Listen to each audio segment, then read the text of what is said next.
Arki Hoshi Budi Iya, Clara. dia bisa ngegangguin pakai Ring of Order, Chip. Terus Mhm. JPL-nya, tapi dia kan punya durability yang sangat tinggi kan. Jadi ketika dia pakai Ring of Order nggak terlalu berasa. Sementara dari JPL dia nggak takut sama apapun. Dia masuk ke area jungle, lalu dari RRQ pun mereka bakal crossing nantinya. Wah, itu R7 udah mulai bertengger di rumputan untuk memberikan serangan kejutan, tapi ternyata masih bisa tersecure oleh gear dari sisi orange buff-nya. R7 harus mundur, nggak boleh terlalu commit, tapi Layman udah mulai coba untuk memberikan sedikit harassment ke area Adamir. Finn pun sudah mulai melakukan babysitting, udah mulai menampakkan batang hidungnya. Presence-nya membuat EVOS SG Adamir pun harus mundur, tapi kalian nggak boleh mundur tentunya untuk langsung pesan aja GrabFood. Dengan menggunakan promo MSC X Grab akan ada diskon sampai di 20.000 dengan scan QR Code yang ada di bawah. Tambah pulsa juga, tapi JPL akhirnya dikejar-kejar, diudak-udak. Dan dia harus recall sampai pulang.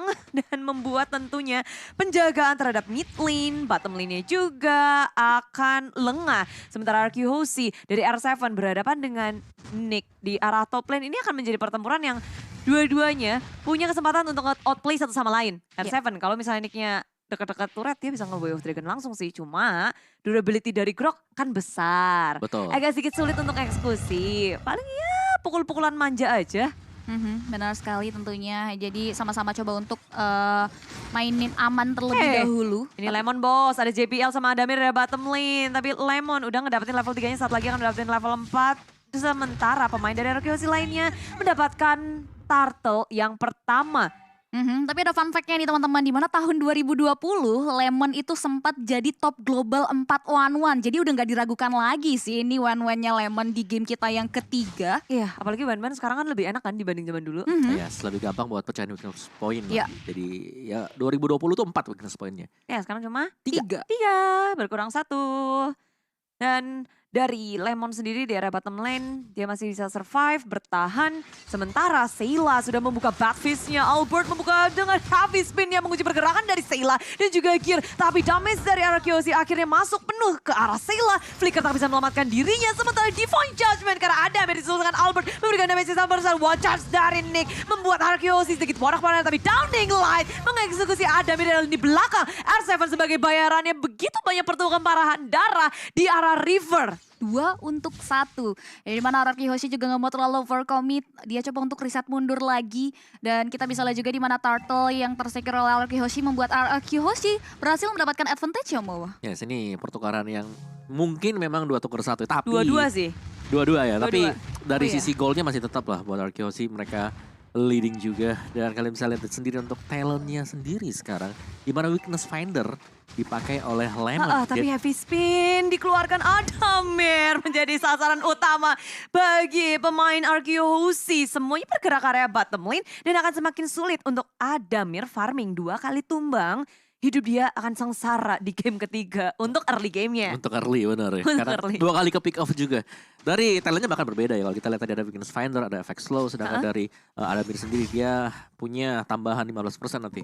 Yes. Untuk equip dimension dia sendiri. Dan talent pemilihan juga agak beda sih. Dalam dimana Lemon lebih memilih untuk memainkan attack speed. Sedangkan tadi memang untuk Adamir di sini yang harus dimaksimalkan ada potensi dengan menggunakan movement speednya. Movement speednya, oke. Turtle yang kedua udah mulai hadir di Land of Dawn. Sudah disambut dengan hangat oleh kedua belah tim. Mereka sudah mulai melakukan encounter di area objektif tersebut. Di mana EVOS dari SG udah mulai coba untuk menarik Turtle ke daerah teritorial yang dia miliki. Udah ada satu buah efek surprise yang diberikan oleh seorang Finn membuat EVOS SG langsung reset dari segi Turtle-nya. Ada efek immobilize juga dari Mystic Fold yang dikeluarkan oleh seorang Clay. Membuat EVOS SG masih belum mau terlalu overcommit juga, tapi Turtle justru udah mulai dipoking oleh kawan-kawan dari Araki Hoshi. Dan bahkan efek immobilize yang dikeluarkan oleh EVOS SG pun membuat mereka tidak berhasil untuk merenggut ke arah satu objektif Turtle. Dan bahkan kita bisa lihat juga di mana RRQ Hoshi sudah mulai kembali maju ke depan, damage-nya udah mulai memasuki ke tubuh dari EVOS SG, tapi masih bisa ditahan. Dan justru R7 harus tumbang, Finn masih bisa selamat dari cengkraman maut EVOS SG, tapi Lemon terlihat memanfaatkan keadaan untuk langsung melakukan plating terhadap turret yang ada di area bawah, Budi Clara. Wow, gue pikir tuh bakal jadi perfect setup dari tim RRQ, tapi rupanya tidak. Respon yang sangat cepat dari EVOS SG dengan flicker yang mereka miliki berhasil untuk kabur ke arah belakang Albert. Satu heavy spin yang dikeluarin itu ngunci banyak banget. Karena bertepat berada di tengah-tengah, banyak banget tembok yang bisa untuk dimaksimalkan. Tapi sayangnya damage-nya belum cukup. Oh yes, dan itulah pastinya ketika Akai menjadi jungler ini masih harus berharap juga dari rekan-rekannya Ya. bisa melakukan follow up damage. Yes. Sehingga gak sia-sia ketika sedang melakukan heavy speed. Benar Oh. sekali. Tapi sekarang kayaknya dia mau gabung langsung ke area bottom lane buat ngedapetin satu turret di arah bottom lane dan berhasil tanpa bisa di-defense. Sementara EVOS Asia mencari potensi pick off dengan adanya gear chain udah dikeluarin kali ini. Downing Light juga sudah di-pop up. Heavy spin menguji pergerakan dari tim EVOS tapi RRQ kehilangan Finn terlebih dahulu. Di area samping sana RRQ gagal untuk mendapatkan pick off yang mereka buka. Finn harus tumbang tapi kompensasi dengan sangat konstan R7 berhasil memanfaatkan kekosongan. Nick terlihat terlambat untuk melakukan defense karena R7 fokus untuk langsung menumbangkan struktur bangunan top lane tangan dari EVOS Cuan. SG. Cuan berhasil diamankan oleh RRQ Hoshi tapi EVOS SG tidak mau tinggal diam di mana dia udah mulai memanage wave minion tapi Albert juga nggak mau memberikan space untuk EVOS SG bisa menumbangkan satu objektif turret yang ia miliki. Iya. Mereka udah kehilangan 2 tanpa mereka sadari gitu. Kayak mereka sibuk untuk berkutat dalam peperangan. Sampai nggak ada yang bisa untuk ke defense. Kehilangan turret, itu bayarannya lebih mahal dibandingkan kehilangan hero. Ya. Betul. Nggak bisa itu turret tiba-tiba didoain muncul lagi. Emang Popol Kupa. Bisa respawn ya. Dan Iya. ya, ini memang objective play yang lagi dimainkan oleh RRQ Hoshi. Mereka dapetin atasnya. Wah, udah Contohnya? bahkan Divine Judgment-nya pun make up play di mana satu hero berhasil ditarik tapi masih belum bisa dimanfaatkan namun Dwarf Dragon semuanya dibuka begitu saja langsung Seven. Albert pun langsung menjepit karya satu hero tapi masih belum ada follow damage yang signifikan membuat RRQ Hoshi masih belum bisa menumbangkan korban jiwa dari EVOS SG di peperangan yang terjadi di menit kita yang ke-7 Bude Clara. Yes, itu perfect setup dari RRQ Hoshi. Heavy spin segala macam dikeluarkan. Tapi lagi dan lagi belum bisa untuk menutup, nggak bisa eksekusi dengan setup yang ada. Tapi menurutku itu eksekusi nggak perlu di setup juga nggak perlu di clearing juga nggak apa-apa karena RRQ sih mereka berfokus kepada hal lain, nge-push laningnya. Sementara dari EVOS mereka mencoba untuk melakukan pergerakan. Bergerak ke area top lane. Tapi R7 yang menjadi sasaran mereka. Belum connect tapi ada chain yang masuk ke dalam diri R7. Dominant Blast di setup. Mengunci pergerakan dari R7. Pergerakan dari R7 pun akhirnya dikunci lagi oleh chain milik Gear. 3 member ngegerebek area top lane. Ter-airborne udah nggak bisa lagi menahan dealing damage membuat dia harus tumbang. Disul dengan ada satu objektif turret yang hilang Moa. Ya ini niat banget sebenarnya sih. Kalau kita lihat kalkulasi dari EVOS SG dan mereka berani untuk naik ke atas karena mereka sekalian mereka harus mencabut satu buah turret yang ada Tapi di atas. bayarannya tengok om di area bottom lane Cipi. RQ Hoshi ngedapetin satu turret tambahan lagi. Tier yang kedua berhasil dirontokin. Yes. Dan juga ada Corrosion Sight bersama dengan Demon Hunter Sword untuk Lemon. Sedangkan tandeman dia pasti ada Adamir yang baru saja dia punya BOD sih, masih belum ada lagi Hunter Strike-nya. Mungkin sedang menuju ke sana, jadi biar ada penetration dan itu dia. Dan Hunter Strike yang sudah diamankan oleh Adamir, damage-nya bakal jauh lebih sakit lagi. Sekarang dari sisi gold-nya nggak jauh beda. Divine Judgment-nya surprise attack yang diberikan oleh RRQ Hoshi bisa langsung menumbangkan karya seorang Sayla di area mid lane dan masih mau lebih. Finn tergenci dengan ada satu buah World Charge. Langsung di follow dengan ada Power of Nature juga membuat Finn pun langsung tumbang di tangan anak-anak EVOS SG. Flicker udah digunakan untuk nge-setup ke arah Sayla. Sementara itu kayak dia mau buka map pun bahayanya gede banget. Dia begitu tipis tapi maju ke area depan. Gear udah kabur, Downing Light dikeluarkan, Lemon mengejar. Weakness point-nya belum pecah. Satu lagi tanpa weakness point pun dari R7 menutup Gear di area jungle. Sudah disambut di arah kiri, kanan. Gak ada tempat lagi untuk kabur dari Gear.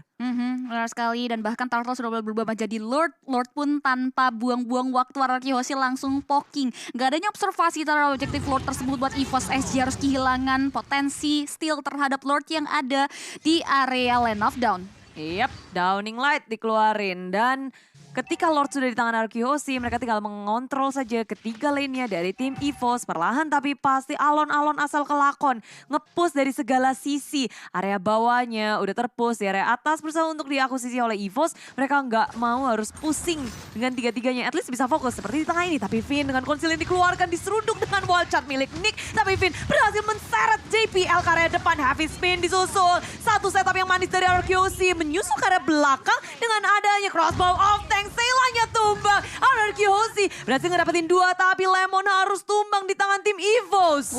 Distraksi yang diberikan seorang Finn pun membuahkan hasil yang manis walaupun Lemon harus tewas di tangan EVOS SG nih Omawa. Ya sini masih pertukaran yang cukup berimbang tapi pastinya dengan keunggulan objektif yang diamankan oleh RRQ Hoshi. Tapi kita kembali lagi ke mode reset sebenarnya ya. Dimana RRQ Hoshi meskipun mereka agak sedikit memenangkan duelnya, mereka nggak bisa lagi untuk meneruskan fight-nya karena ya mereka harus kehilangan damage mereka. Ya. Itu si Lemon tadi. Ya, apalagi yang kekunci tadi juga JPL-nya kan, Iya. bukan core-nya, bukan Yes. damage dealer-nya. Karena Adamir sama Gear positioning-nya nggak bisa untuk ditangkap oleh tim RRQ. Betul. Menjaga karena lini belakang banget dan untungnya itu juga ada crossbow attack untuk mengunci Sayla. Selanjutnya ini tinggal gimana RRQ nggak lepas untuk memberikan pressure dengan adanya Finn Kaja. Dia bisa nge-setup, Flicker juga udah on. Bisa Yes. banget nih cari satu lini belakang dari EVOS SG. Benar sekali. Dan ini yang harus dibentuk tentunya momentum yang akan terjadi dari Finn sendiri menggunakan Divine Judgment-nya. Di sini kita bisa lihat juga di mana Finn pun sudah mulai menelusuri rumputan yang ada di area depan. Begitupun juga dengan Gear yang coba untuk meng-clearing wave minion namun disambut hangat dengan daya damage yang diberikan oleh Albert. Tapi masih belum mau di follow up lebih jauh lagi di mana EVOS SG masih mundur. Begitupun juga dengan RRQ Hoshi prefer untuk melakukan clearing aja terhadap wave minion yang terada di area Land of Dawn. EVOS SG masih coba untuk menyeimbangkan pergerakan permainan RRQ Hoshi di game kita yang ketiga kali ini. Karena terlihat objektif Turtle berhasil mereka amban dengan sangat-sangat free. Dan bahkan EVOS SG nggak diberikan kesempatan untuk bisa mengamankan beberapa objektif yang ada di area Land of Dawn. Khususnya Turret juga bisa Ya. dibilang. Sebenarnya menit ke-11 atau 12 ini udah bisa kita lihat keunggulan dari RRQ Hoshi. Mereka lebih dari net worth, dari segi turret, dan juga dari segi level. Kita lihat Albert udah dapetin level 15. Yes, dan juga Clay masih tetap dengan damage terbesar ya. Pemberi damage terbesar datang dari RRQ Hoshi. Tapi sudah ada beberapa item yang cukup menyebalkan sebenarnya kalau kita bermain sebagai Kaja. Ada Immortal yang sudah dipegang oleh Gear. Tadi juga ada satu lagi, siapa ya tadi? Ada dua pokoknya yang sudah punya Immortal dari EVOS SG. Dan ini bakal merepotkan sebenarnya. Karena kita tahu bagaimana Divine Judgment adalah skill yang lama banget gitu loh. Untuk bisa dipergunakan kembali. Dan Kecuali harus sudah punya maksimal fleeting ya. time, betul. Gimana caranya satu setup Divine Judgment membuahkan hasil yang baik. Ya. Entah dari lini belakangnya ataupun R7 sekarang di sisi kiri. Dia bertemu dengan dua member The Way of Dragon ke arah Gear. Dominant Blast dibuka, R7 berhasil kabur dari EVOS SG. Banyak banget resource yang udah dikeluarin membuat RRQ Hoshi akan berani nge-engage langsung ke arah lini belakangnya Divine Judgment. Menuju ke arah Sayla, tapi Sayla dengan adanya satu bad fist memberikan damage besar. Lemon dalam bahaya. Mencoba untuk memecahkan weakness point. Dan weakness point pun belum bisa terpecah. Membuat pemain dari RRQ Hoshi harus mundur ke area belakang. Dengan adanya Downing Light pula, RRQ Hoshi akan semakin percaya diri maju ke area depan. Chain gak bisa menghentikan pergerakan dari milik RRQ Hoshi. Tapi Nick tertinggal di belakang, Flicker digunakan dan masih bisa selamat semuanya. Oke, tidak ada korban jiwa dari peperangan yang terjadi membuat EVOS SG dan juga RRQ Hoshi prefer untuk mundur kembali. Selagi Lord yang akan berjalan, EVOS SG harus mulai memikirkan cara untuk melakukan defense. Di sisi lain RRQ Hoshi pun harus memanage wave minionnya agar Lord yang mereka secure bisa memberikan dampak yang baik bagi RRQ Hoshi khususnya untuk ada di area objek turret yang tersisa milik EVOS SG. Ya, saling menghitung dengan sangat baik damage dari satu sama lain. Potensinya juga kelihatan banget sih dari RRQ Hoshi untuk menjebol inhibitor milik tim EVOS. Bergerak perlahan menghancurkan seketika dari RRQ Hoshi ke arah turret inhibitornya. Karena 3 lane udah di push secara bersamaan. Ini kita bisa lihat ya di mana RRQ Hoshi sekali dayung 2-3 pulau terlampaui. Lord pun udah mulai masuk ke area inhibitor turret yang ada di area bawah. Udah mulai coba untuk di defense dan ternyata dipecahkan begitu saja. Wave minion penunjang pergerakan mereka udah mulai masuk tapi RRQ Hoshi kembali nggak mau greedy. Mereka prefer mundur lagi dan bahkan mereka sama-sama coba untuk nungguin lagi momentumnya. Dengan adanya space ekspansi terhadap jaluran yang dimiliki, RRQ Hoshi pun nggak mau kelewatan untuk melakukan eksploitasi terhadap jungle pattern yang dimiliki oleh seorang Gear. Ya, dengan satu inhibitor aja udah cukup membuat RRQ Hoshi memaksimalkan Lord yang didapatkan. Bottom lane-nya ke secure, ini kayak deja vu game pertama gak sih? Jebol satu di area bawah. Satu ya, tapi ya. Terus nahan lagi, balik lagi. Benar, tapi dari EVOS SG mereka punya power kan sekarang. Mereka punya Sayla. Cecilian, benar. Sayla yang selalu menjadi inceran tapi selalu bisa kabur juga tadi. Ya. Dari Saylanya sendiri. Jadi semakin late game sebenarnya ya EVOS SG mereka masih nyaman-nyaman aja ya. Apalagi kalau dari minionnya di-push terus-terusan dengan RRQ Hoshi, ini berarti bahwa stacknya selalu nambah. Ya, sebenarnya FSG mereka mau mengepung RRQ Hoshi, Sangwin kalau di pop up, begitu pula dengan Badfist. Tapi Nick dengan wild charge yang sudah dibuka, Lemon dalam bahaya menjadi sasaran utama. Numenon Blast di cancel dengan Albert yang ada heavy spin. Tapi Sangwin kalau di area belakang, Bad Impact terus menerus disapu. Finn masih sangat kokoh di area depan, Immortality masih ada. Tapi Gear nggak bisa bertahan lebih lama lagi. Kehilangan satu member mode EVOS SG pincang dan memilih untuk mundur. Dan Downing Light dari dari Clay. Langsung ke relung kalbu dari EVOS SG. EVOS SG dalam masalah besar karena RRQ. Mereka akan langsung nge-push juga, mengontrol landingnya lagi dan mengakuisisi Lord dengan mudah. Wah itu on point banget dong ini like-nya wah. Ya, situ hilang 2 juga sih dari EVOS SG, di mana mereka harus kehilangan gear. Karena gear di sini kan ya, retribution ya. Iya. Ini otomatis akan menjadi Lord Mahal. auto ya buat RRQ Free Hoshi. lagi sih. Jadi ini free Lord banget. Free Lord banget untuk RRQ Hoshi dan EVOS SG. Mampukah mereka untuk langsung bisa mempertahankan high grounds yang mereka miliki? Mengingat ini Lord di menit 16. Lord ter-evolve yang akan masuk ke area base turret mereka. Mereka harus sebisa mungkin mempersiapkan high ground defense terhadap base turretnya. Di sisi lain kita bisa lihat juga di mana dari Albertnya pun coba untuk buying time terlebih dahulu. Memanage wave minion yang nantinya akan masuk ke area base turret dari EVOS SG. Mereka nggak mau membuang-buang waktu tentunya. Di area bottom lane pun R7 sudah mulai clearing wave minion yang ia miliki. Begitupun juga dengan Albert yang di area top lane. Karena memang satu objektif turret lagi dari EVOS SG masih cukup bisa berdiri dengan kokoh di area sana, Budi Clara. Yes, tapi maju ke area depan, Albert membuka dan memicu peperangan kayaknya karena EVOS SG mereka berada dalam defense mode dengan adanya satu downing light menyapu bersih EVOS SG. Damage yang sangat besar sama dengan Heavy Spin mengunci 2 member dari EVOS SG. RRQ Hoshi mereka akan mengeksekusi langsung menuju ke di belakang. Gear dalam bahaya, begitu pula dengan JPL yang harus tumbang 3 lawan 5. RRQ Hoshi masih sangat kokoh di area belakang sana. The Wave Dragon mengunci Sayla, tapi Sayla masih bisa bertahan. Sementara base dari EVOS SG akan menjadi sasaran bagi RRQ Hoshi dan inilah dia kemenangan untuk RRQ Hoshi dan menetapkan diri di upper bracket. What play game RRQ Hoshi tentunya ya. Finally berhasil memenangkan pertandingannya dan bahkan terlihat sangat konsisten untuk memegang kendali pertandingan yang ada di area Land of Dawn. Dan sebisa mungkin gak memberikan celah bagi EVOS SG. Luar biasa. Lemon tersenyum. Wow. Akhirnya bisa balik hotel. Oke. Dari draft sih, balik lagi sih.